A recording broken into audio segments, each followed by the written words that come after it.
up your frozen dinners, grab your TV tray, and settle in for another episode of the Plus Platoon, your podcast for all things Disney Plus, brought to you by Disney Plus fans. Watch along with us every week as we cover all the new, the old, the good, and the bad on Disney Plus. So put down that remote, don't touch that dial, and welcome your fabulous Plus Platoon host.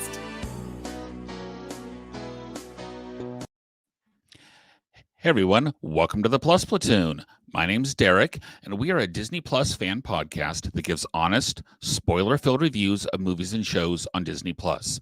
We look at new releases, coming attractions, and we'll even go back into the vault to revisit some of the classic Disney that's on the platform. Make sure you're subscribed, and you will never miss a moment. I'm going to bring in my girl, Kate. Kate, how you doing this evening? I'm so good! We're talking about my Vault movie, and it's gonna be so good. Yeah, we are. So, those of you who didn't like it, it's her fault. Anyway, next we have got Pete. Pete, how's it going this evening? It's going great. And Derek, congratulations to your Kansas City Chiefs for beating my Buffalo Bills in a coin toss. It was a great game. Well, it was a great game. And in our defense, no one was squawking 3 years ago when Tom Brady beat us the same way. So just saying. I would have been squawking because I hate Tom Brady. So yeah, but who doesn't? Next we have got Rebecca. Rebecca, how you doing? I'm doing so well. I'm excited to be here, and I've actually never seen this movie before, so it was interesting to get to watch it for the first time. Nice. And we have full platoon tonight. We've got Sam. Sam, love the popcorn bucket. How's your evening going? Why, thank you, Derek. My evening is going just dandy. I'm happy to be here with all of you. Happy to be talking all things Disney Plus as usual. Yeah. And we've got Gina with us tonight who says, go Rams. So on a side note, we're looking for a new producer. I have to say, Pete, I think that was really well done in your congratulations to Derek. Yes. You know, that was a bet we made last week and, you know, because of your two teams being in it. And I got to give you props for, you know, following through on your end of the bargain. yeah, it was two really, really good teams is what I'll say. So it was a very good game, but yeah. Two really, really good offenses. The city of Buffalo is very crushed though. So I'm repping my city and Disney at the same time here. Oh, very nice. Okay, Kate, we've got a bunch of Disney Plus news tonight. Why don't you get us going? We have so much Disney Plus news. It's exciting. Okay. And I'm going to need some of the tuners' help to pronounce some of this stuff, just so you know. So, first of all, on the Marvel timeline in Disney Plus, they have switched the order of Black Widow and Black Panther, with Black Widow now being listed as happening first. So that matters to me because, as you all know, I am currently watching through the entire Marvel Cinematic Universe. It's a wild time. It's a wild time. All right. Second up, Josh Duamel has been cast as the new lead in Mighty Ducks Game Changers Season 2, replacing Emilio Estevez. Now this, I apologize if I butcher this about the pronunciation of this. Free Kazi, Echo's brother from Hawkeye, has been added in an unknown role to the upcoming Beauty and the Beast prequel series. Josh Gad and Luke Evans are reprising their roles as LeFou and Gaston. Next up, the Marvel series What If Season 2 and Secret Invasion have both been pushed from their 2022 release dates to a 2023 or later. This puts the Marvel release slate at 3 movies and 4 series for the remainder of 2022.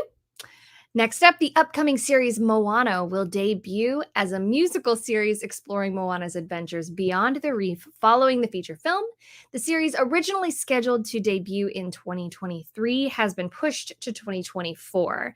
And last but certainly not least, today, the Percy Jackson and the Olympian series that we have discussed previously have received the official green light to begin production for release on Disney Plus.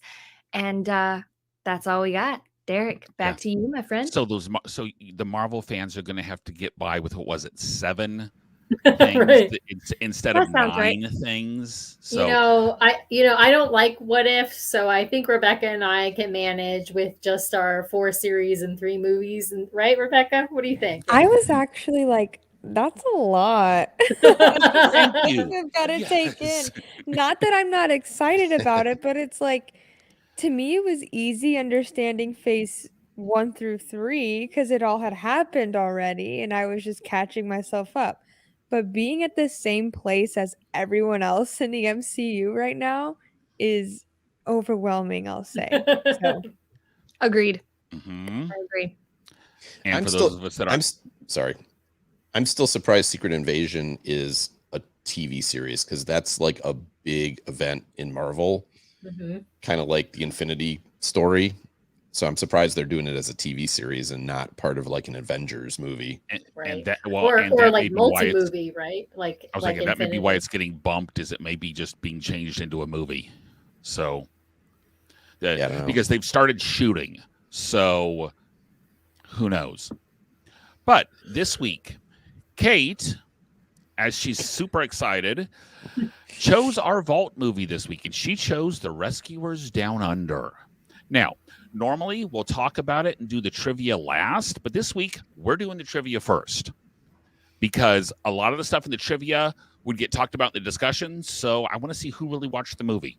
So what you will do is you will go to crowd.live/MYBGR, and I'll put it up on the screen. So there is the QR code there.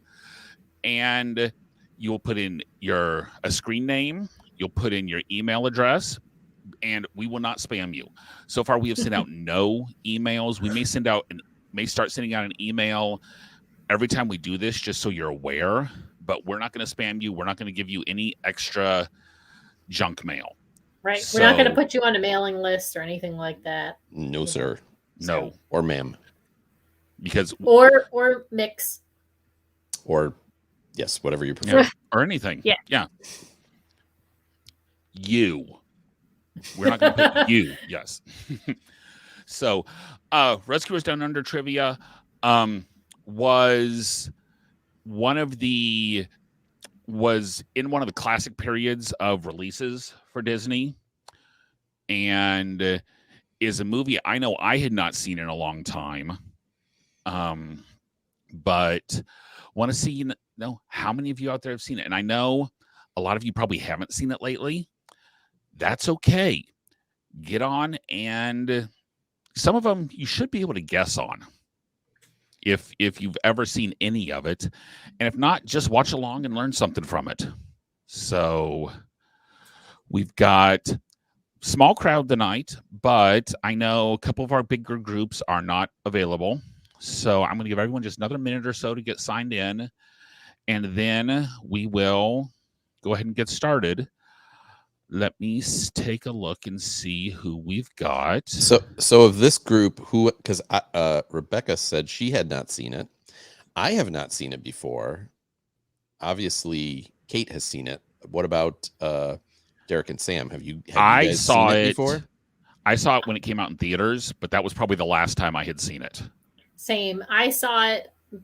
I don't know if I saw it like right when it came out in the theaters in 1990, or if I saw it, a couple years thereafter on VHS, but I definitely have not seen it since the 90s. And I'm pretty sure I had only seen it the one time that I hadn't seen it.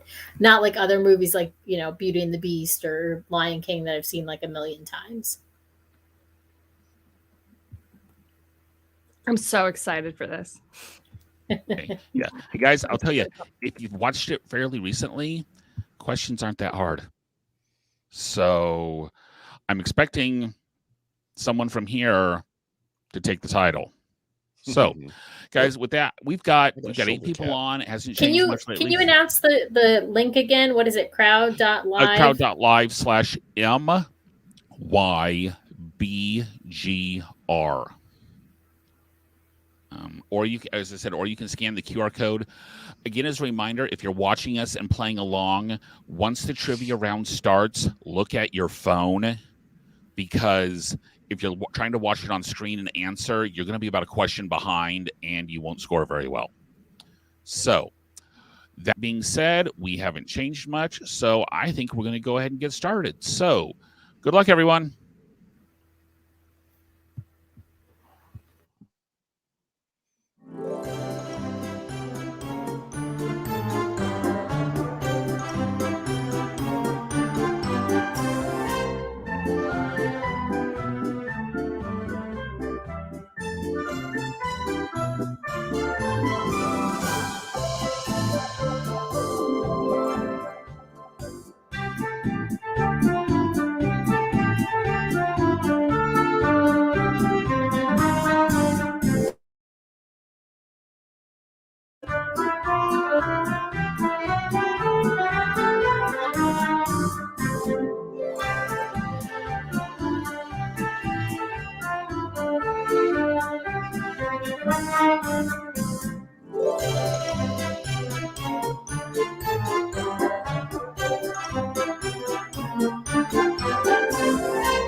I definitely guessed on quite a few of those. How'd you guys do? I think I I know- did good. I know I missed one. Okay. Yeah, I know I missed one, and I'm unsure about 3. I would say like 10 of the 15 were fairly easy if you recently watched the movie, but I'd say the others were there were a handful that were harder. Okay. Well, let's see how things went. What does Cody rescue at the beginning of the movie? He rescues an eagle. How is the message transmitted to New York? They do it by telegraph. Ah, that one I got wrong.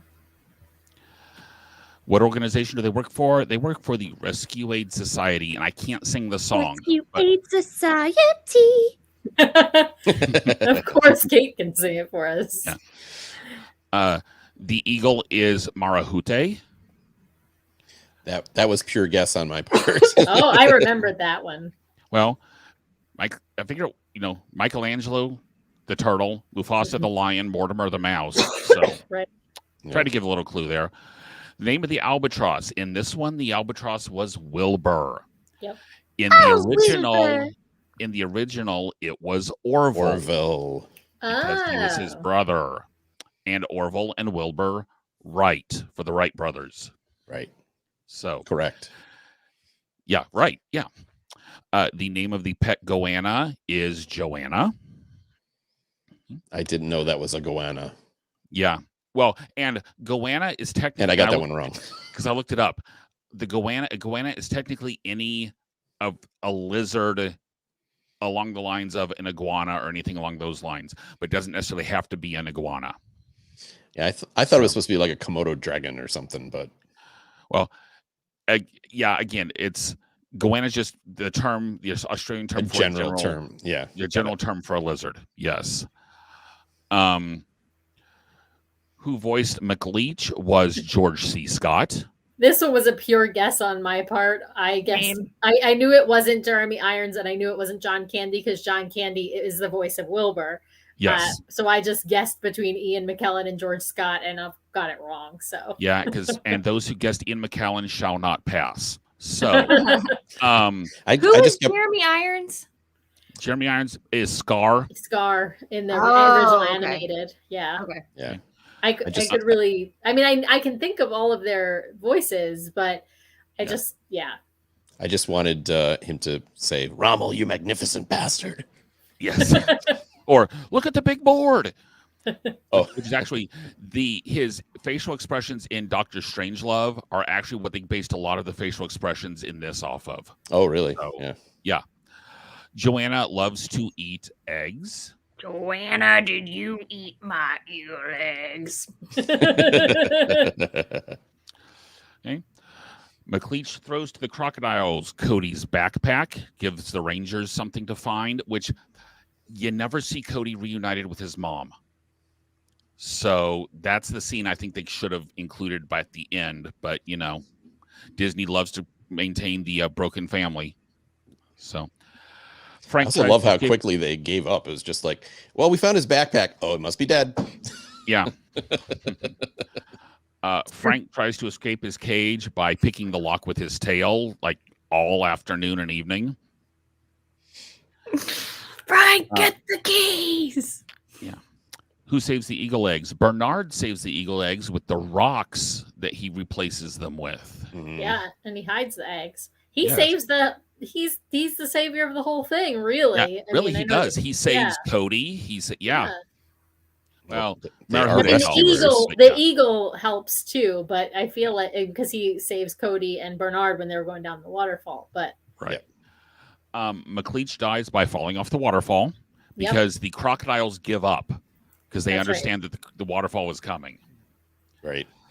Miss Bianca was voiced by Ava Gabor in her last film appearance. Really? Wow. Mm. Yes. I guessed it was her sister. Yeah, Zsa Zsa. We ended up looking that up because my daughter's like, "Is that Duchess?"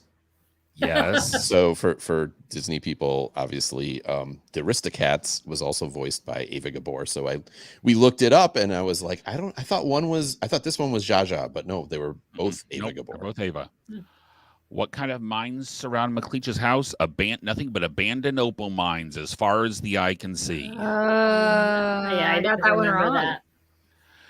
And part of the reason this did not succeed is the movie that opened the same weekend as Rescuers Down Under was Home Alone. Oh, That was That the movie makes I went sense. to that weekend. Yeah, it just ran up. It ran up against a buzzsaw. However, Dances with Wolves, Captain America, and The Godfather 3 also all opened within a month.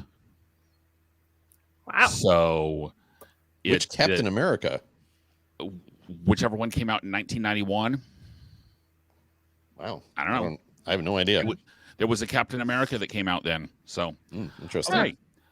So, I know Gina doesn't think she did real well.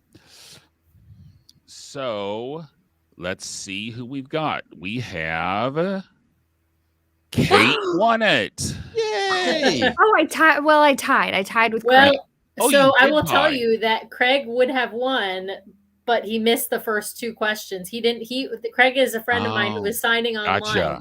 By the time he signed on, it was on question 3. And I say this not to denigrate Kate in any way. No, it's fine. No, it's fine. Just to Give say, him some credit, he yeah. is like the king of all Disney trivia, and any movie he really likes, he knows all the trivia answers to. Ooh, Yeah. Wow. that's an awful big statement, and Jeremy and I might, go against him on that one.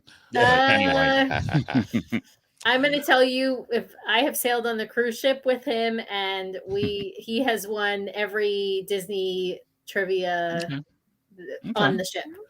Well, we'll have to get Jeremy on here and see how things go. All right. Holly got 3rd. Pete, you got 4th. Sam, you got 5th.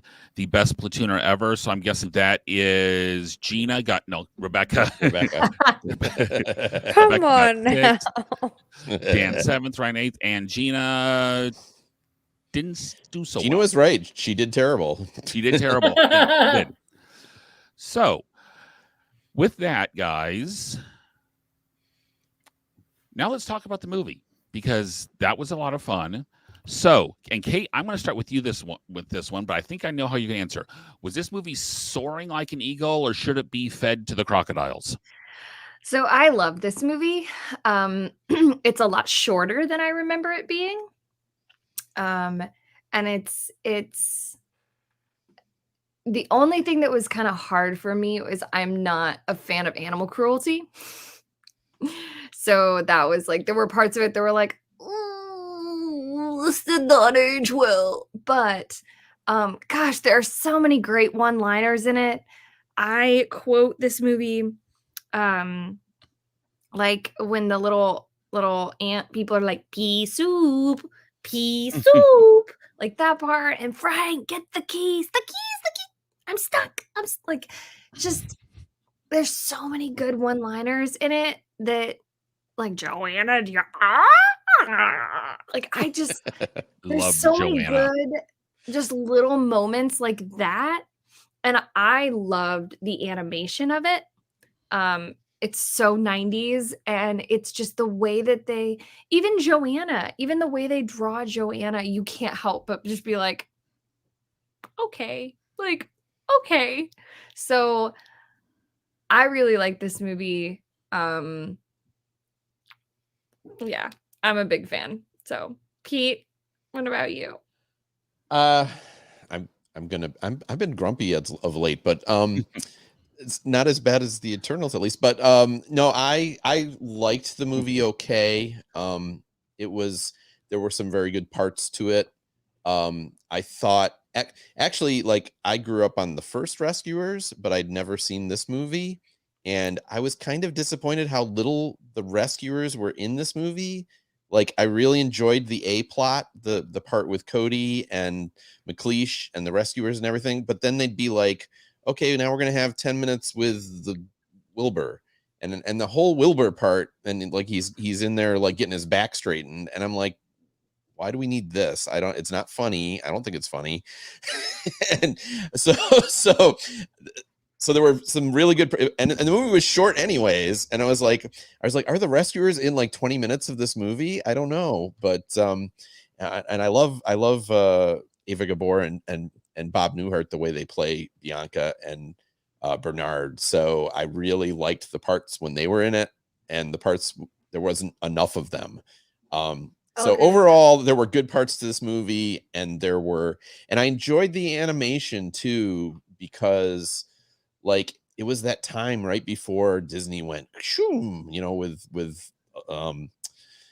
Beauty and the Beast. I mean, this was like this movie was between Little Mermaid and Beauty and the Beast, right? So and if you go back and watch Little Mermaid, animation isn't that great in that movie. So it's kind of like this transition where suddenly, like, I think they got bigger budgets, I gotta assume. When you look at Beauty and the Beast, it's so much better. But I enjoyed the animal animation. I enjoyed parts of this movie, but there were parts of it that didn't work for me. So that's where I'm at with it. What about you, Rebecca? I'm gonna be honest that I was not looking forward to not looking forward to watching this, but just no interest, I guess, in That's wanting fair. to watch this movie. Um, just because like it wasn't when I think of like really hyped up classic movies, I think of like what is the one where they're underwater? Little Mermaid. No. Oh, Atlantis? Yeah. Atlantis. I think of Atlantis, that's like really hyped. That's probably super good. I think of the one about the seas. I can't like what I'm trying to say is that I don't hear a lot about these movies. And so I didn't have really any expectation going into it. I watched it today, like right before coming on the show, and I was genuinely surprised at the questions that I got right because I wasn't paying the most attention. I was also confused by the seagull.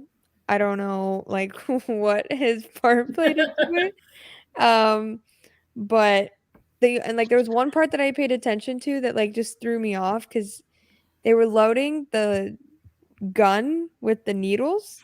Mm-hmm. And then he had this line where he was like, "You can't do that to me. I'm an American citizen." And I was like, Oh, yeah. "What? Are you kidding me? Like, what is that?" And so I stopped trying to like pay it, and that's at the beginning of the movie. So I tried to stop paying attention to it. I knew there would be animal abuse in this movie because it was an old Disney movie, and we just watched the Treehouse one, and it was the same thing. So Swiss Family Robinson. yep, that one. And so I knew that it would be kind of the same thing. I mean, it wasn't the worst thing I've ever seen. It wasn't the best thing I ever saw. It's gonna be like bottom of the list as far as rat movies are concerned, but it's Wait, as far as rat movies? Rat movies, because she's talking Ratatouille. because you know? Ratatouille is just Oh. so Okay, Oh, so amazing. this is lower than Nothing's gonna Secret of compare. Nim.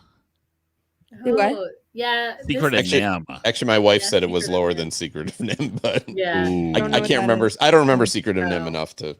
Well, what about An American Tail? Oh, American Oh, Tail. see, the original I liked. This. The original Yeah. I liked. Yeah. And maybe Stuart Little. I think Stuart Little is on I the love list how you're somewhere. ranking rat movies. I know, This but- is awesome. So it's not bad, but I won't watch the first one. Yeah. Okay, can I first say that I still like the entire movie was like, where the heck are Cody's parents? Okay.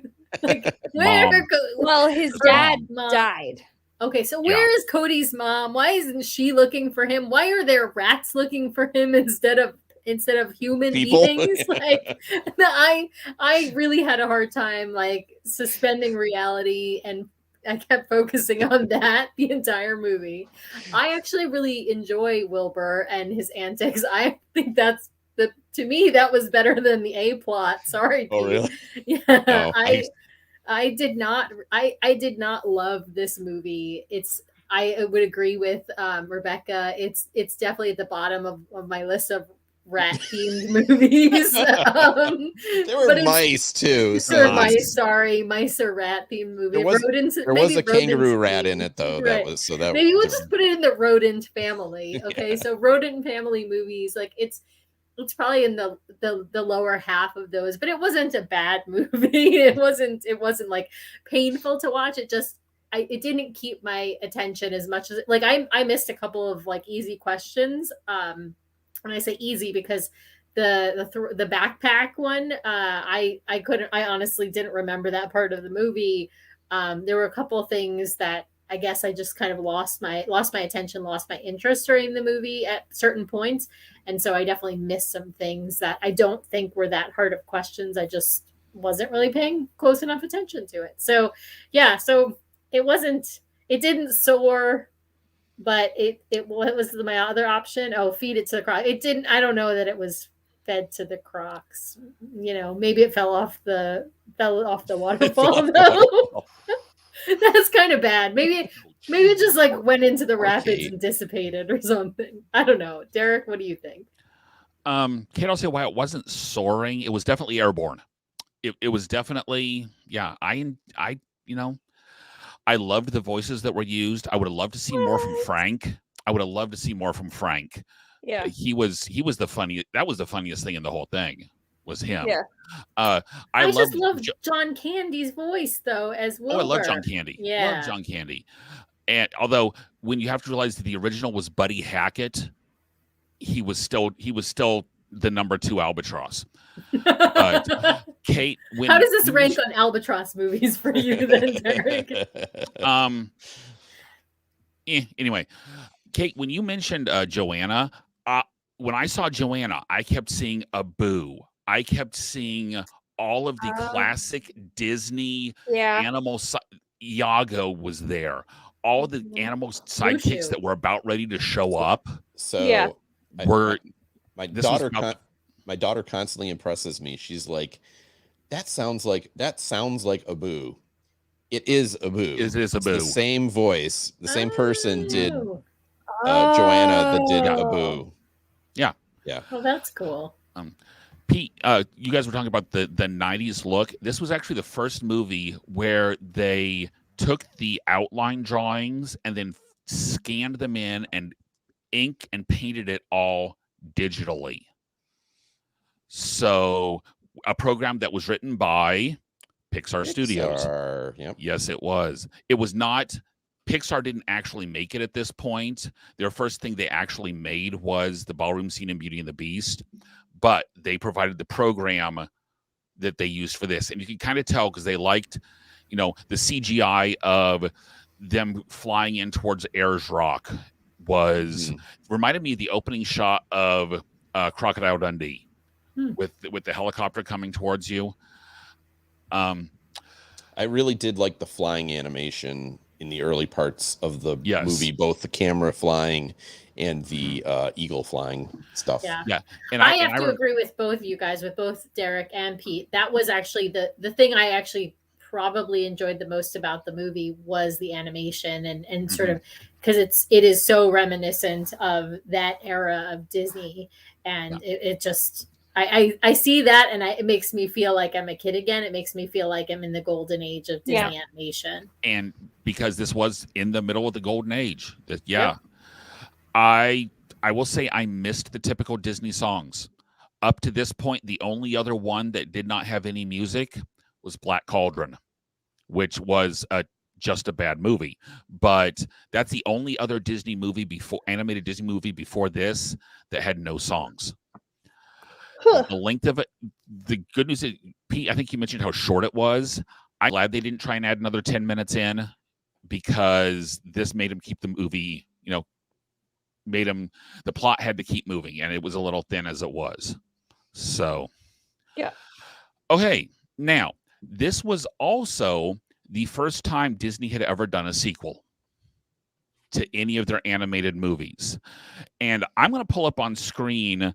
This is a list of all the animated feature movies that do not have a feature sequel. So I'm going to go with Rebecca on this one to start. Which one of those needs to get an animated sequel next? Do I have to pick one? Yes. Yes. It's so hard. I'm not going to pick one. I am really stuck between, and I've sat staring at this list while you talked for the past 5 minutes, Derek, about this last question. staring at this list, trying to figure out which one I wanted more. It's between Emperor's New Groove or Big Hero 6. I cannot figure out which one. The characters of every main character in Emperor's New Groove is hilarious. They have their own comedy that I think is just my peak, at least. The acting of the voice acting was so spot on for each of the characters as well. And I would like to see just how Kuzco is, living with this newfound like community vibe rather than like believing he's the best. I know we have Kronk's New Groove and there's Emperor's New School, which is a Disney Channel series that was on, but I think another movie with, heightened animation and even better voice acting with the same comedy would just be superb. Big Hero 6, that story is just amazing. They hit you with, is it Takashi to his death? Tadashi. Oh my gosh, right in the beginning, and it just hit, and Baymax. I mean, that was when I did my Disney college program, I met Baymax, and that was the first character that I was emotional with. I needed a big hug from that marshmallow guy, so bad. And he just sat there and rubbed my back. I have a video on it. It's perfect. So that movie just emotionally was everything for me. So I'm not gonna pick between those two. So yeah. Is it Sam next to rotate down? Yeah. Yep. Sam. Okay, so I personally don't think most features need a sequel, so I'm going to say that. So if I could answer nothing, I would. But I'm going to be a good sport, and I'm going to answer with a movie that's getting a TV series on Disney Plus.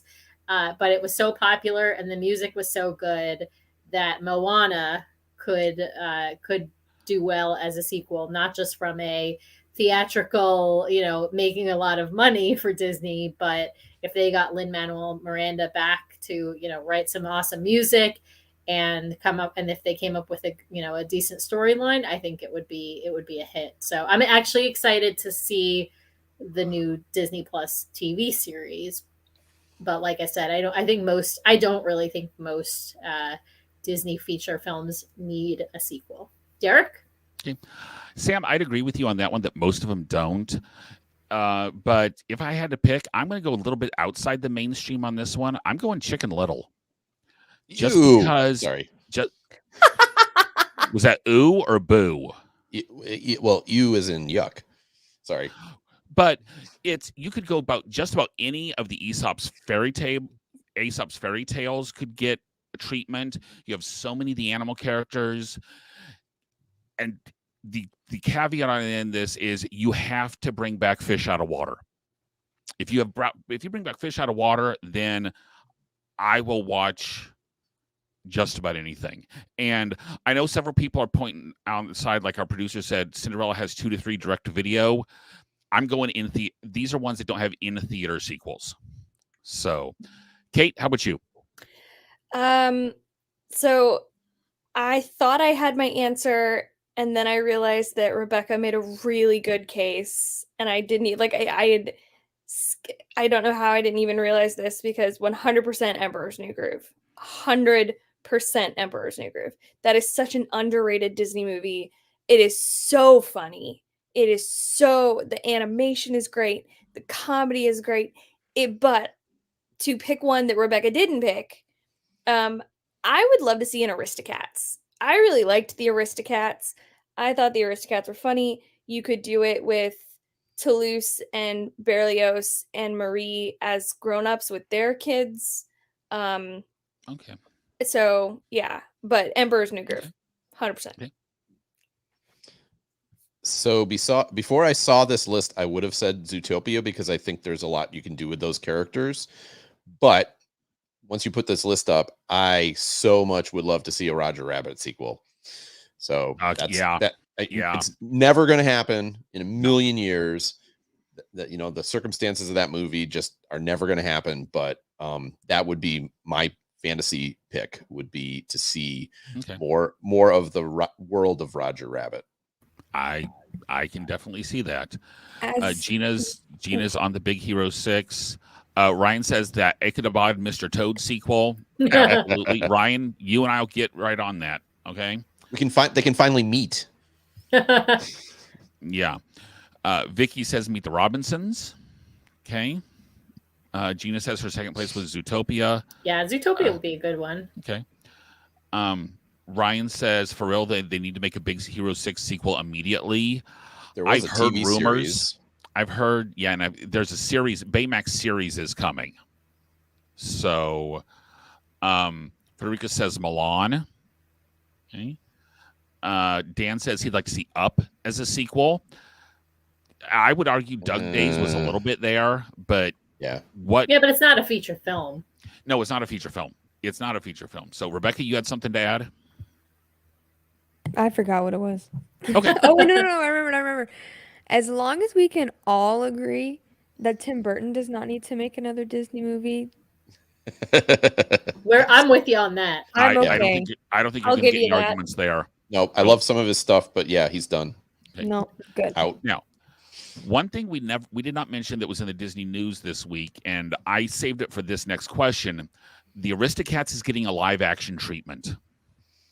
So, with the caveat that I'm not sure anything really needs another live action treatment, on this list, the red ones have already had a live action treatment. The yellow ones are all in production or have been announced at some point, including, yes, Black Cauldron and Sword in the Stone, which actually... I read an article. Lin-Manuel Miranda actually wants to get in on that and write some songs for it because apparently it's his son's favorite movie. But I'm going to go to Sam on this one. If you have to choose, which of these should get a live action remake? Okay, I'm going to agree with you on that caveat that nothing animated ever needs to be remade into a live action film. I'm going to first say that loud and clear for the people in the back. But if I have to make one of these into a live action, I'm going to go with ones that actually make fantastic stage shows. And so there's one on here that's yellow, and I'm still going to pick it because that would be my first choice, hands down, Hunchback of Notre Dame. It's fantastic music. It's a fantastic stage show. When they do the stage show, it's still Disney, but they're not doing it under the Disney name, and they added a couple songs. It's just a fantastic stage show, and so it can be made into a great movie, even though I don't think it has to be. The other one, if we're picking from ones that they haven't announced, that I would pick would be Tangled, and it really is the same reason, right? So I actually haven't seen Tangled on Disney cruise ship. That's the only one I think of the shows currently on that I haven't seen because it's on the Magic, the one ship I haven't been on. But everybody raves about that stage show, and of course it's a fantastic musical, and it also is, the characters are mostly people, right? So I think that's the other part of it. I didn't like the live action Lion King. You don't have the facial expression that you can have in an animated lion that you can have in a CGI lion. It just did not work for me. So for those reasons, Hunchback, if I'm going for an announced one, if an unannounced one, Tangled. Derek, What's yours? Mine is along the same lines of having a lot of people in it, Ratatouille. I think Ratatouille could be done as a live action because all you really have to animate is the rats. All you really have to CGI is the rats. So that would freak some people out because real life looking rats are not the cute things that they are in the movie. But to me, that's the one that I would go with. Kate? Tarzan. Maybe Hercules. But you're right. You got to pick the ones with the people. Mm-hmm. You got to pick the ones with the people. So Hercules or Tarzan. Hercules could be really good. Hercules made an excellent stage show. They did a production of it in New York City in an outdoor venue. I can't remember if it was in Central Park, but they did a fantastic production of Hercules as a stage show. So I think that's a good pick for all the same reasons as the ones that I picked. Yep, agreed. My final vote will be Hercules. So, Pete? I'm going to steal from Rebecca's last idea on the sequel. I think Emperor's New Groove could be a really funny live action movie, because similarly it's mostly humans with the exception of Cusco getting turned into a llama, but you could definitely do that CGI. And I think that could be a really, with the right cast, I think that would be a really funny movie. I am not even. I feel like you guys are in my brain, because every time I would pick a movie, you guys would say the next one, and I want to be original, but I just can't. It literally started with Sam. Tangled is my favorite movie, Disney or not, of all time. Some may argue Titanic. I flip-flop between the two. But Tangled is literally, I resonate with that character. I have 2,000-piece puzzles sitting downstairs waiting to be finished. Like her story, her music, everything to do with Rapunzel is me. I love her. So just because it's my favorite, I would love to see a Tangled sequel. But then, man, Ratatouille and Emperor's New Groove would literally be so funny. I think Ratatouille is beautiful with the French music, and I mean, the rats. It's better than other rat movies I've seen. Oh God, but I can't imagine the rat movie. I have to say list. I love all of the picks except for Derek. Sorry, Derek. I just can't see. I love Ratatouille. That's the funny part. It's like one of my favorite movies. But I kind of feel like when you're doing live action, it's helpful if you have a musical instead of just a non-musical animation. And I don't want to see CGI rats. I really don't want to see CGI rats. But no, you can get real rats. You can get real life rats. But Stuart Little was so good. He had a tiny car and he wore a jacket and but he had sunglasses. Like, it was good. It worked really well. The only thing I can't see would be like when they're all over the kitchen and there's just a million of them all over the place. That might be a little strange, but I think it would still work out. Be gross. Gina says Pocahontas, but it needs to be the real story. They'll never do it. And I've seen something where I think it was Alan Menken said that Pocahontas would be one that would be great to have a sequel, but they could never do it. So Ryan, again, can't believe we're not getting a live action Ichabod and Mr. Toad. Dan says Tangled would be great. Tim Burton made a live action Ichabod. Yeah, it was horrible. No, it wasn't. Ryan says Hercules would be a pretty good candidate. Vicky, Nightmare Before Christmas. No. Ryan says John Favreau comes in, decides to give Ratatouille the Lion King treatment and go hyper realistic. Yuck. This is what I'm talking about, Ryan. We're of the same mind on Ratatouille being live action. Okay, so that time of year, that time of the show, Kate, doing around the horn with you. Pixie Dust ratings out of 5. 3.5. I'm giving it 2.5. I'm gonna give it a 2. I'm gonna give it a 2. Okay, and I'm at a 3. So, woo! That's pretty good for Derek. Very middle of the road. So yeah, I mean, average of 2.6. So, kind of in the middle of the road. Okay. The other thing we watched this week was Book of Boba Fett, episode 4. Kate, I know you have not watched this, so we will see you in a moment. And I'm gonna bring in Gina. Hi. Our resident Star Wars expert. So, and Gina, I'm gonna go ahead and start with you. What needs to happen in the second half of the series? I'll make it short and sweet. If you watched episode 4, we know we have to have Mandalorian. We know we have to tie this all together with Din Djarin. What's his name? Din Djarin. We have to tie it in, and he needs to be here. And that's how we're going to make this work. It's going to all tie together, and then it's going to lead on to some other fabulous story about Ahsoka and Sabine. That's my hope. Anyway, Pete, what about you? Yeah, they clearly gave a severe hint that we were going to see the Mandalorian show up in the next episode, but they didn't come out and say it, but they gave us a musical cue.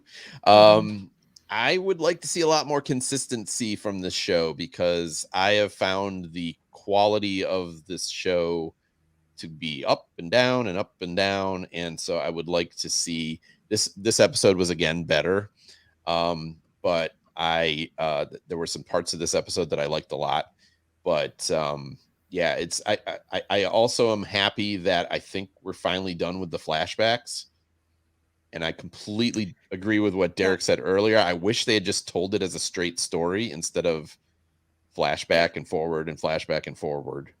If he's fully healed, he's out of that tank, because in that tank is where he was having those flashbacks. Right. So if he's completely healed, it is over.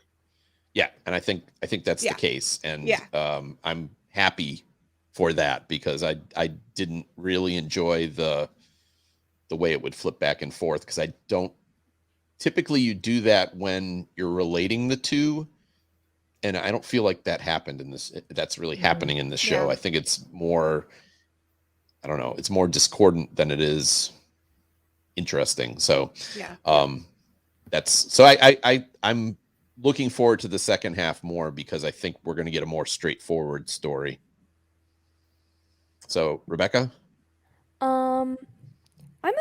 After watching all of these episodes, I feel a little bit different about how I felt about the flashbacks in the beginning, because I knew nothing about Boba Fett or that character except for what he had given us in the Mandalorian series. So I was indifferent about the flashbacks, other than it was just confusing to follow the time for me, because I didn't know which one was which. But now realizing that we're kind of getting out of that phase, like you said, Pete, the flashbacks kind of helped me understand how he became, I guess, who he was, and like why where he got his training and why certain things were important and stuff like that. So a little indifferent about those, but I'm so excited that Mandalorian is going to come in. I loved that series out of all of the Star Wars things that I've seen. I always thought it was intriguing and, caught my attention. So I'm looking forward to seeing, those characters together more. So very positive from someone who is not a Star Wars person, that it's getting better. So yeah. Good. Sam? Yeah. I'm with all of you guys on this. I think we need more consistency. Some of the episode 1 was kind of meh. Episode 2 was a little bit better. Episode 3 was kind of meh. Episode 4 was a little bit better. So we need a little bit more consistency with the storyline, with the interest. I liked getting to the background on Fennec Shand, which is Ming-Na Wen's character. I was really happy that we finally found out how they became, I'll call them partners, or loyal to one another. And so, yeah, I really liked that storyline, but I agree with Pete that they could have done it in a much more straightforward way instead of giving us these back and forth flashbacks. But I also think that that's probably done for the rest of this season. I do want to see a little more Wookiee. I am enjoying the new Wookiee. I can't remember his name. Black Chrysanthemum. Chrysanthemum, thank you, Chrysanthemum. So I want to see a little bit more of Chrysanthemum. I want to see a little bit more of the young, I'm going to call them cyborgs, because they have these modifications that make them they're human, but they have robot parts in them. So like the Borg, like in Star Trek. So I want to see. And Fennec Shand is too, which I love. And we found out Fennec Shand is the Borg as well. So I'd like to see more of the Borg. I'm interested to get to know those characters. But I'm not sure I agree with you all, Mandalorian's coming, but I'm not sure where this all is going. And I'm a little disappointed we're halfway into the season and I still don't know exactly I still don't have a real good idea of where the plot is going, other than obviously there's going to be some conflict over who's going to rule this area on Tatooine. Derek? I'm kind of with Ryan here. We're only halfway through the season. Yeah, this was only episode 4. Guys, episode 4 was totally a why did we really need to be here for this to me. It's other than stay neutral and they're going to buy help, not much happened to advance the plot. You're going to get the showdown with the Pikes, and it needs to finish it one way or another. At this point, this could have been a 2.5-hour movie and a very slow one at that to me. The Mandalorian, I've actually, starting the season, I hadn't seen any of the Mandalorian. I've watched 4 episodes now of the Mandalorian. I've liked it so far just because it's a constant plot. Yes, there's subplots, but the main plot keeps moving. I can't believe these were both written by the same person. Honestly, the Mandalorian's the strong, silent, mysterious type that I wanted from Boba Fett, and I was really looking forward to this series. We have 3 episodes left. I'll watch them. I don't really want to at this point. So this is the Favreau deal, though. Favreau Filoni deal, where you slog on in a couple of things to build background. That's what it is. A couple of things, but I never felt like things. Yeah, well, because Clone Wars. I'm just comparing. Go ahead. Yeah, closer to Clone Wars. The Mandalorian, like, there were better episodes and weaker episodes, but I never felt like it's not good. You know, like every episode had kind of some story to that. He went different places and did different things, but every episode had like a story within the episode, as well as Derek pointed out, this continuing story that propelled. And I feel like this show is very much meandering. Like it's like Boba. It's wandering in the desert for 5 years. Yeah, it's definitely At least got it's the not Clone 40 Wars. years. I was going to say it feels like Wars 40. vibe. It's got the Clone Wars vibe, though, because you gotta suffer through to get to the good parts. I think good. Oh, I was saying, Dan says Fett's building his army. Yes, Dan, we get it. Can't wait till he rides the Rancor. Yeah. That's going to be so awesome. Yeah, but do we really need to wait until the last episode, the last 10 minutes to see the good part? Yeah, and I was going to say, I'm not going to wait until, like, what is it, season 4? Episode that 6 or whatever. Season 4, not even episode 6. No. Season 4 of Clone Wars. Episode like 12. Yeah, I'm not going to do that. I'm not going to slog through all those episodes in order to get to, like, the good part way at the end of season 4. Sorry, not my jam. But it's so good. I just feel like we've watched a lot of Marvel, and now we're watching, more Star Wars things too.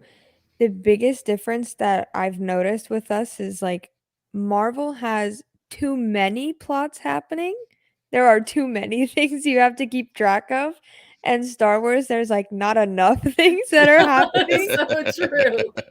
Star Wars is like 70 years of timeline they're trying to get through. And it's I'll say boring. It's slow. There's not enough going on. It's funny. And I thought it was very awful. Right. I love that. I love that comparison. Yeah. But another thing in this series, there's no bad guy. Like, who's the bad guy? We're 4 episodes in.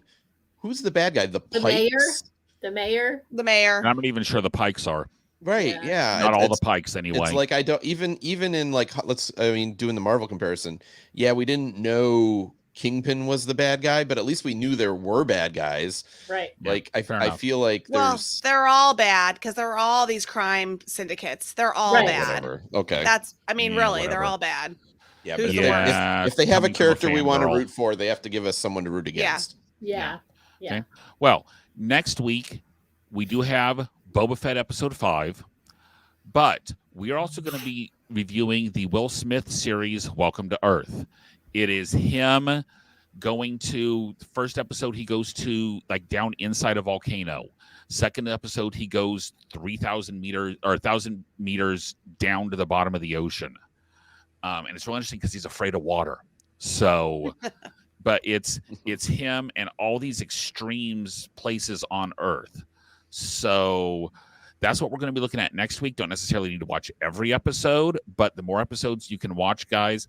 I've watched the first 2 episodes so far. I want to keep watching the rest.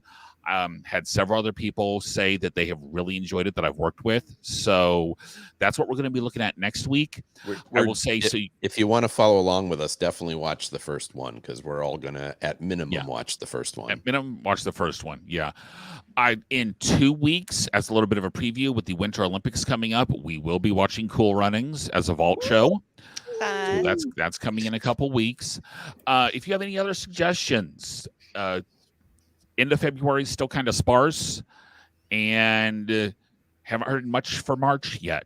So Dan's giving us a suggestion in the comments. He's been watching Pop Goes the Vet. It's Dr. Pimple Popper for animals. No. I love Dr. Pimple Popper, so I'm in Dan.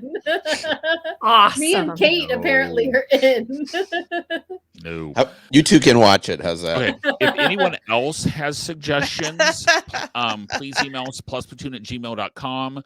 We are on Facebook, Instagram, Twitter, YouTube, just about everything. If you aren't listening to us live, we are on all major podcast platforms. And if you find us on there, please give us those 5-star reviews. That's how we get more people out there. We're building slowly, but every review and hey guys, referral to a friend is so great. So with that being said, everyone, we will see you guys next week with Seal Kate down there. Kate's been getting a little bit too close to the dolphin buckets. She's not a seal. She's a walrus. Oh. You're on mute, muted, Kate. Better, she's a muted walrus. So with that, I was trying to be a rescuer. Okay, Kate. Anyway, Kate needs to go to bed. So with that, I think we will all say goodnight. So good night, everyone. Howdy.